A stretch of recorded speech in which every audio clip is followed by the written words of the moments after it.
Now,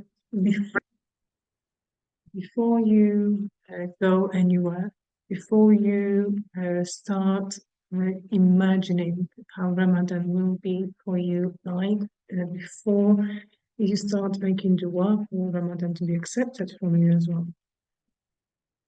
Imagine the outcome. Imagine how you feel. Imagine how Ramadan, how fasting throughout Ramadan can possibly impact your health, and I mean spiritual, somatic, emotional health.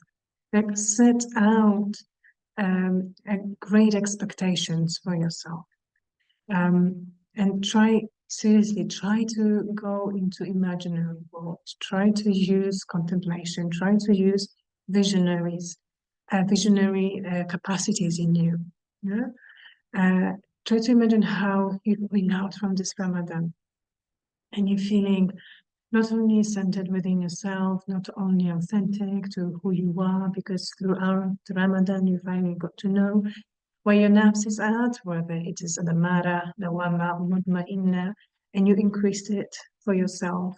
You purified your body, you trained your nerves, you raised your nerves, you dealt with difficult emotions, you dealt with difficult healing crises, and now you purified. And you think that success which had been promised to you in Quran, you know, that moment in Quran which says, and I think it's Surah Ash-Shams that says, he has succeeded who has purified himself, his soul that is, and he has faith who corrupted it. So you coming up from Ramadan, imagine that you are one of those successful ones. You're reaping all the benefits of all your ibadah, of all your dua, of all your sacrifices for the sake of Allah subhanahu wa ta'ala, for the sake of your day of akhirah.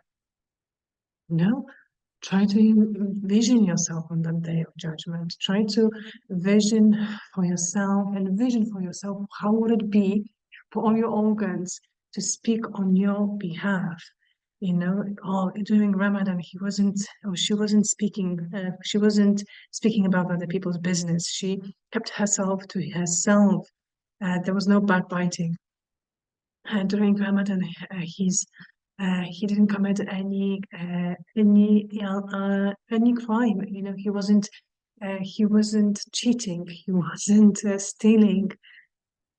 Your eyes, they'll be testifying for you. Subhanallah, he wasn't looking at unlawful things. He kept, or she kept herself pure, focused, sincere.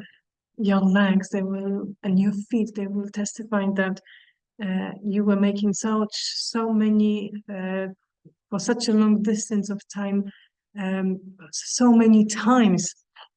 Steps over the masjid, back and forward, back and forward. And she wasn't taking us anywhere where we could corrupt ourselves. In your mouth, just like in Surah Yasin says, on this day we shall seal your mouth, and the hands will speak for themselves, and the legs will be witness of what they used to do. So, you know, it's because of Ramadan you going to shine as example of resilience, spiritual resilience and mental resilience.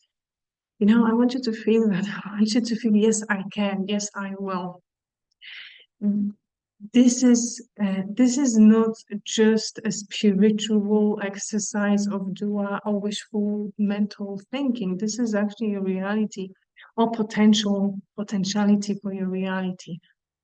And if you don't believe it, if you don't feel it,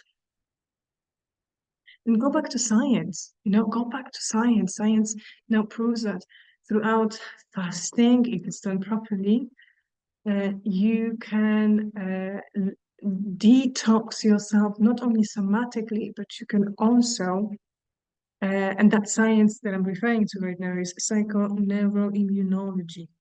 You can literally go through the process of letting go on your traumas, which are stuck as the symptoms of self-defense in your cells. That's why healing crisis is difficult for us. That's why we're experiencing so many emotions. And many of us, we are unconscious that, those moments when you cry in the masjid, those moments when you cry during your prayers, those moments of vulnerability, it's not only your conversation from the bottom of your heart, it is your heart being literally purified and supported by purification by the Tahara at the somatic level. So try to imagine all of that and give yourself credits. Give yourself credits, but also encourage yourself to go through this Ramadan in order to reach that highest potential, in order to reach that beautiful moment of completion on Eid and on day of Akhirah. Go through this process consciously.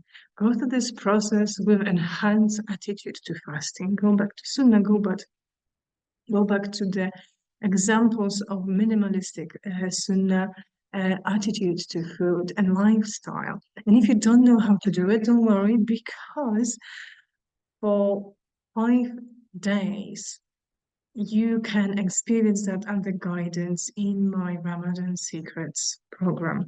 We're starting on 5th of March, that is in 3 days from now.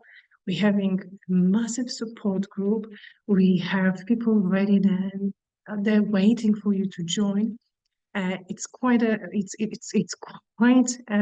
exciting for me to talk to you about it as well, because I'm doing it for so many years.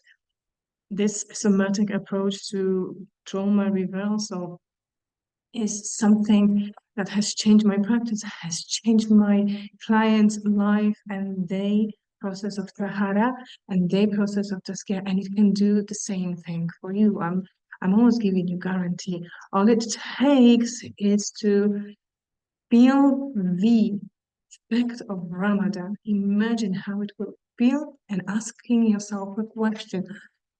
What am I prepared to do it? What am I prepared to do? How am I prepared to invest myself in order to achieve it? So the question is how much you want it. Click that link below, inshallah, and let the process start for you. Assalamu alaikum.